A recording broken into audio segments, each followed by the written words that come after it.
ang kanilang PE uniforms na may kanya-kanyang pakulo, makukulay na props, at energetic na dance moves. Nagpakitang gilas ang mga estudyante ng City of Malabon University para sa kanilang culminating activity sa subject na PathFit.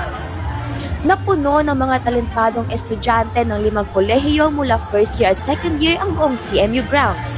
Lahat, todo bigay sa kanilang performance. Iba't ibang genre ang pinerform ng mga estudyante. May nag-cheer dance, meron ding nagpakita ng astig na dance move sa hip-hop dance. Sabay-sabay ring umindak sa isang mass dance ang mga first-year students. Mahalaga raw para kay PathFit Coordinator Professor Primo Shatan na magkaroon ng ganitong aktibidad lalo na sa mga freshmen.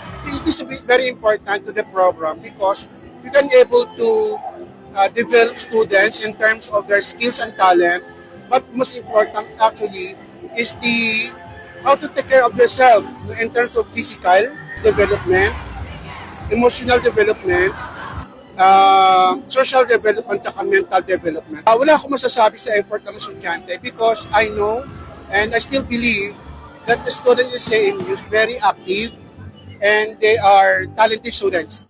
Ang culminating activity na ito ay isa ring kompetisyon at magsisilbing bahagi ng practical test at output ng mga estudyante para sa final term. Nakuha ng Bachelor of Secondary Education major in English 1A ang championship para sa cheer and dance competition. BSBA Financial Management 1B naman ang nagkamit ng first place. Second place ang Bachelor of Science in Social Work 1A, BSBA Financial Management 1A ang third place. At fourth place ang Bachelor of Secondary Education major in English 1B.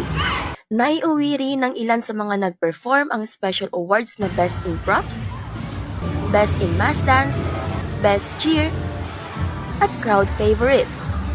Sa hip-hop dance competition naman, champion ang Bachelor of Secondary Education major in English 2A. Nakuha ng Bachelor of Science in Management Accounting 2B ang first place. Second place ang Bachelor of Arts in Political Science 2A. Third place ang Bachelor of Science in Management Accounting 2C. Habang nasungkit naman ang Bachelor of Science in Social Work 2B ang fourth place. Katulad sa cheer and dance competition, nanalo rin ng special awards ang ilan sa nag-perform. Para kay Hazelyn Ramos, sa ganitong aktibidad ay nailalabas nila ang kanilang mga hidden talent. Hindi lang po kami pundasyon ng edukasyon, kundi meron din po kami sariling mga galing. Pinaka-benefits po namin dito ay yung nag-enjoy po kami sa habang nandito po kami sa CMU.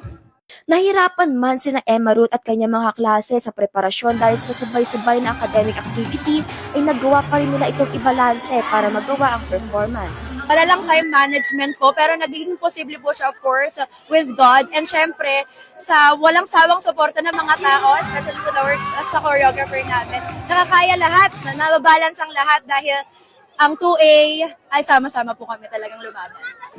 Patunay ang ganitong aktibidad ay hindi lang sa academics may bubuga ang mga estudyante ng CMU. Kayang-kaya rin nilang ipakita ang angking talento sa pag-intak at paghataw sa dance floor. Para sa CMU iConnect, ako si Rian Sevilla, konektado para sa kabataang Malabueño.